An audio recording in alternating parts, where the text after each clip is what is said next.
Hello दोस्तों, जैसा कि आप सब जानते हैं कि मैं आपके लिए हमेशा कई तरह के सत्य तथ्य लेकर आता रहता हूं, जिससे आपको कई तरह की रहस्यमयी बातों की जानकारी मिलती है।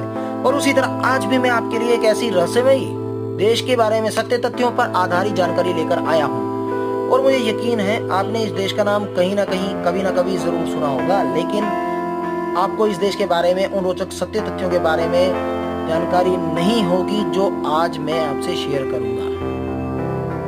मैं हूं आपका होस्ट और दोस्त अतुल राजपूत और आप देख रहे हैं मेरा यूट्यूब चैनल सत्य तथ्य। नीचे दिए गए लाल बटन को दबाकर चैनल को सब्सक्राइब जरूर करें। दोस्तों, हम बात कर रहे हैं साउथ अमेरिका में बसे देश वेनेजुएला की। एक ऐसा देश जिसके भूभाग की तुलना अगर हम भारत से करें तो यह देश भारत के लगभग 40% हिस्से के बराबर है, पर इसकी जनसंख्या सिर्फ 3 करोड़ के आसपास है। प्रकृति ने इस देश को हर चीज के भंडार प्रचुर मात्रा में दिए और हर वो वस्तु भरपूर मात्रा में दी है, जिसके कारण ये देश सुख समृद्धि व आसानी से अपनी गुजर बसर तो कर ही सकता है, साथ ही दूसरे देशों को भी यहाँ से कई वस्तुएं निर्यात कर सकता है। आपको जानकर हैरानी होगी कि दुनिया में कच्चे तेल का सबसे बड़ा भंडार भी इसी देश में है। जी हाँ, यहाँ से कई देशों को कच्चा तेल निर्यात किया जाता है। यह भंडार सऊदी अरेबिया से भी बड़ा है। इस देश में पर्याप्त मात्रा में उपजाऊ जमीनें हैं तथा साथ में पानी के भी कई साधन हैं। आपको जानकर हैरानी होगी कि विश्व सुंदरियों के सबसे ज्यादा खिताब भी वेनेजुएला देश के नाम ही हैं। आज से 20 साल पहले तक ये देश बहुत ही समृद्ध था और यहाँ पर लोग किसी भी प्रकार का कोई काम नहीं करते थे, ना खेती बाड़ी, ना नौकरी, ना ही किसी वस्तु का निर्माण करते थे और यहाँ पर धन की कोई कमी नहीं थी। लेकिन आज यहाँ के लोग पैसे के लिए मोहताज हैं और यहाँ अधिकतर स्त्रियां वेश्यावृत्ति में लिप्त हो चुकी हैं। तो आइए जानते हैं कि ऐसा क्या हुआ जो इस समृद्ध देश की हालत ऐसी हुई। सब कुछ होते हुए भी वेनेजुएला के पतन का मुख्य कारण है यहाँ के नेताओं की देश को चलाने की गलत रणनीतियाँ।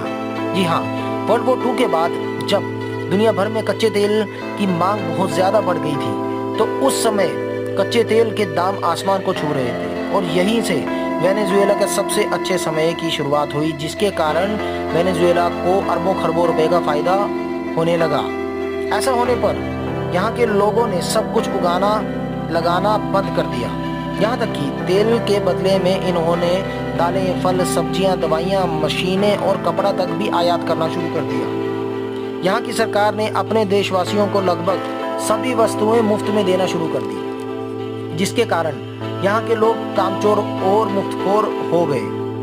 वेनेजुएला एक बहुत ही खूबसूरत देश है, लेकिन यहाँ पर किसी भी प्रकार के पर्यटन को बढ़ावा नहीं दिया गया। किसी कारणवश अगर कोई विदेशी पर्यटक इस देश में चला जाता था तो यहाँ के लोग उसे पानी तक नहीं पूछते थे। किसी भी विदेशी को यहाँ पर नौकरी करने की इजाज़त नहीं थी, क्योंकि यहाँ के लोगों का मानना था कि कोई भी विदेशी यहाँ की सरकार द्वारा दी गई मुफ्त सेवाओं का फायदा ना उठाए, जिसके कारण यहाँ के लोग ना तो खेतीबाड़ी करते, ना उद्योग लगाते और ना ही किसी विदेशी मजदूर को यहाँ काम करने की इजाज़त देते, जिसके परिणाम स्वरूप यहाँ कोई तरक्की नहीं हो सकी। जहाँ 1950 और 60 के दशक में पूरी दुनिया ज़्यादा से ज़्यादा वस्तुओं के निर्माण करने में लगी हुई थी, तो वेनेजुएला में सुई तक का भी निर्माण नहीं होता था। यहाँ तक कि गोभी और टमाटर भी यूरोप से मंगवाए जाते थे। फिर अचानक कच्चे तेल के दाम गिरना शुरू हो गए, जिसके कारण सरकार ने सभी तेल कंपनियों को हर घर से एक सदस्य को नौकरी देने को कहा। यहाँ तक कि तेल कंपनियों ने सरकार को आगाह किया कि हमें अधिक कर्मचारियों की आवश्यकता नहीं है, परंतु सरकार के दबाव के कारण अनावश्यक कर्मचारियों को बिना किसी काम के रखा गया व अच्छा वेतन भी दिया गया।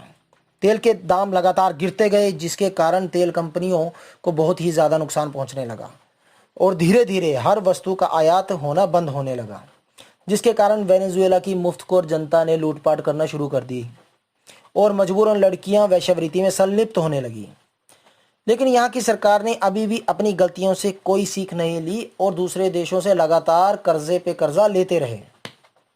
आज कैराकस, जो कि वेनेजुएला की राजधानी है, जिसे दुनिया का सबसे असुरक्षित स्थान माना जाता है, जहां पर एक ब्रेड के टुकड़े के लिए, जी हाँ, एक ब्रेड के टुकड़े के लिए लड़कियों को अपना जिस्म बेचना पड़ता है और लोगों को जान से मार दिया जाता है।